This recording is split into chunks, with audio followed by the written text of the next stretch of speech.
Agora, a gente preparou algumas artes para você entender melhor o projeto antifacção que foi aprovado, o PL, ontem, lá em Brasília. O projeto ele tem algumas alterações, por exemplo, nas penas. Vamos colocar na tela o aumento das penas, por exemplo, para crimes hediondos, para crimes de homicídio, lesão corporal e roubo, quando são cometidos por integrantes do crime organizado. Aí alteram o Código Penal.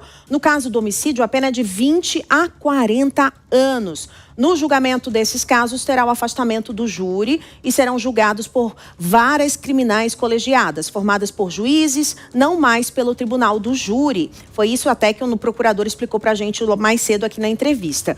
O texto do projeto ainda retira o pagamento do auxílio reclusão aos dependentes de preso. Eu quero chamar o Mano Ferreira para a gente analisar essa parte, porque assim, Mano, realmente a família do preso não tem a ver com o mal que ele cometeu. Como é que você enxerga esse trecho da proposta? Olha, Márcia, eu diria que a gente precisa pensar o combate ao crime com base no desincentivo ao crime. Então, isso passa tanto por ter punições que sejam efetivas, porque a impunidade é fermento da reincidência, e também passa por sermos capazes de criar um ambiente da economia formal que seja mais lucrativo e mais incentivador do que o ambiente do crime. Então, eu não acho que a solução para o crime passe por criar uma bolsa para a família do criminoso ou algo do tipo. Eu acho que a gente precisa ser capaz de criar um ambiente de negócios, de economia vibrante, para que as pessoas tenham mais oportunidades e, independentemente de ter um parente que eventualmente vire um presidiário, consigam andar com suas próprias pernas e não de forma dependente do governo. Então, eu não acho que seja um problema essa mudança no PL, não. Agora, vamos falar sobre a parte dos homicídios, né? Porque o projeto também muda a progressão de pena. Pode pôr a arte para crimes hediondos, aumenta o tempo necessário de cumprimento de pena em regime fechado para a progressão do regime. No caso de um réu primário, agora será necessário cumprir pelo menos 70% da pena em regime fechado. Mas se houver a morte da vítima, será preciso 75%, aumenta ainda mais. Aquele criminoso que já é reincidente, aí piora. O tempo mínimo na cadeia chega a 85%. Henrique Kriegner também, vamos comentar esse trecho. Essa parte eu acho que todo mundo, tanto o governo quanto a oposição, acertaram, né, Kriegner? Exato. O governo, na verdade, na sua primeira versão, tinha proposto uma progressão aí, ainda, na verdade, uma inibição, né, dessa progressão muito tímida. Agora, a relatoria do Derrite fez com que isso ficasse ainda mais enfático e mais difícil de ser reduzido. O criminoso a pessoa que comete crime precisa ir para a cadeia e ponto final. Esses benefícios todos que são colocados pela legislação anterior, de que, olha, isso pode diminuir a pena, fazer com que, se ele fizer essa porcentagem em regime fechado, depois ele pode fazer em regime aberto, isso não favorece a ressocialização. A ressocialização, ela vai depender daquilo que é feito durante o regime fechado e não na abertura parcial aí, da pena do sujeito, né? Então, o criminoso cometeu o crime, precisa ir para a cadeia. E o Mano falou muito bem, porque aquilo que impede um criminoso de cometer o crime não é só o número de anos que ele vai ficar na cadeia ou coisa do tipo, mas é a certeza de que ele vai ser punido. Então, ele pode ser condenado, a 70 anos, mas se ele sabe que daqui 10 ele já está na rua, no regime semiaberto ou mesmo aberto, para ele, o preço nessa equação toda se torna mais barato, ou seja, é mais interessante cometer esse crime. Agora, sabendo que ele vai ter que cumprir boa parte dessa pena, que já é mais longa, e ele vai ter que a coisa ficou mais rígida, ele vai pensar duas vezes. Agora, continuando aqui a nossa explicação, o projeto também destaca as organizações criminosas que controlam territórios, as milícias.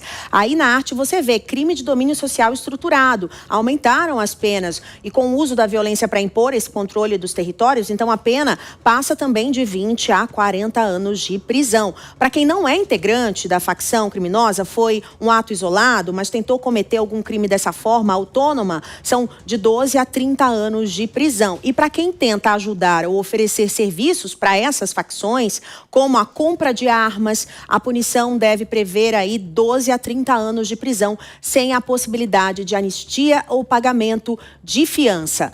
E olha, na próxima tela, no sistema prisional também, o projeto traz algumas mudanças para dificultar o controle das facções dentro dos presídios. Então, o isolamento dessas lideranças é muito importante. Os líderes, chefes ou membros no núcleo do comando das facções devem cumprir a pena ou a custódia no sistema prisional federal. A pena pode aumentar em até 70% se houver o recrutamento de crianças e adolescentes nas facções. Os encontros de presos com visitantes poderão ser monitorados através de vídeo e gravação de áudio. Já a comunicação monitorada entre advogado e cliente vai ser analisada por um juiz de controle. Agora eu chamo o Mano novamente e o Henrique Kriegner para analisar esse trecho, que eu também acredito que seja um dos mais importantes, porque às vezes o que acontece, todos os faccionados ali, os líderes, ficam encarcerados monitorando a vida de quem está aqui fora, né? Eles comandam realmente, e há corrupção também, Mano Ferreira, dentro desses presídios, né? Que precisa ser combatida.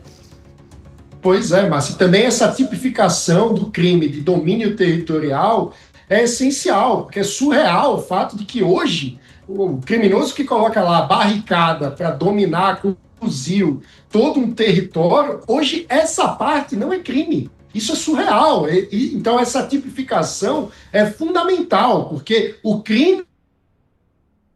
A gente teve um probleminha com o Mano Ferreira na conexão, mas, Kriegner, a gente dizia aqui que essa parte de monitoramento dentro dos presídios pode começar a inibir já na raiz do problema, né? Exato, porque a gente sabe muito bem que o crime organizado se estrutura também a partir das penitenciárias, né? Vergonhoso assumir isso, mas é verdade. Agora, o que o Mano falava sobre o controle territorial, isso é muito chave, o que ele estava trazendo aqui, justamente porque lembra que teve aquela discussão a respeito de se equivalir a questão do crime organizado com terrorismo, e o grande embate era no conceito de terrorismo, porque o terrorismo é quando organizações civis atacam alvos civis também, não políticos, que aí seria enquadrado como guerrilha, né? Então, alvos civis para controle ou por motivação política. E aí muitos diziam, bom, o crime organizado não pode ser enquadrado como terrorista porque a motivação é financeira, é econômica, não é uma motivação política. Ora, quando você tem o domínio de um território,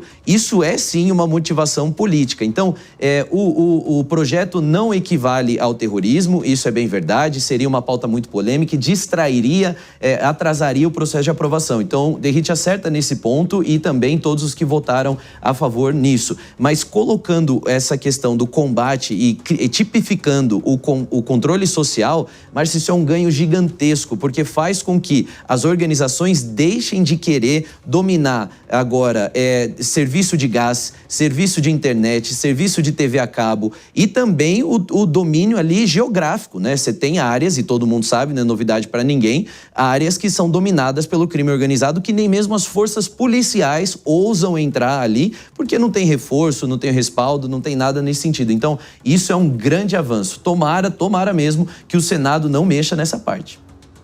Agora, o tema da nossa enquete do dia, você já sabe, é esse também. Você é a favor do aumento das penas para faccionados, para criminosos de facções como o Comando Vermelho e o PCC? Manda mensagem, manda um vídeo para a gente, curtinho, de até 1 minuto. O nosso WhatsApp está aparecendo na tela, 11 9 13 25 80 55. A gente quer mostrar o seu rosto aqui na Jovem Pan News. Inclusive, já tem chegado também várias mensagens em texto. Vamos aqui abrir a JP nas redes, então, para mostrar essas mensagens. O Aelso disse, boa tarde.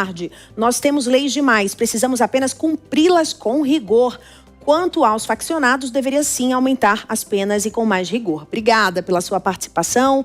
Próxima mensagem é do Elísio Terra. Márcia, boa tarde. Se o projeto realmente acabar com a progressão da pena, com o fim das saidinhas, com o endurecimento das penas para faccionados e com a revista em advogados e presídios e confisco de bens de faccionados e milicianos, tem todo o meu apoio. Eu acho que essa parte aí tá bem fechadinha, né? Bem embalada nesse projeto. Obrigada, Elísio Terra, também pela sua participação. O Valmir Rodrigues disse: parabéns, Derrite, Câmara Federal. O povo brasileiro está ao lado de vocês. Precisamos ter paz e retomar as cidades que são propriedade do povo. Senado, faça sua parte, como o povo brasileiro espera. A pressão está gigante agora em cima do Senado. Obrigada a todo mundo que está participando. Continuem mandando mensagens para a gente.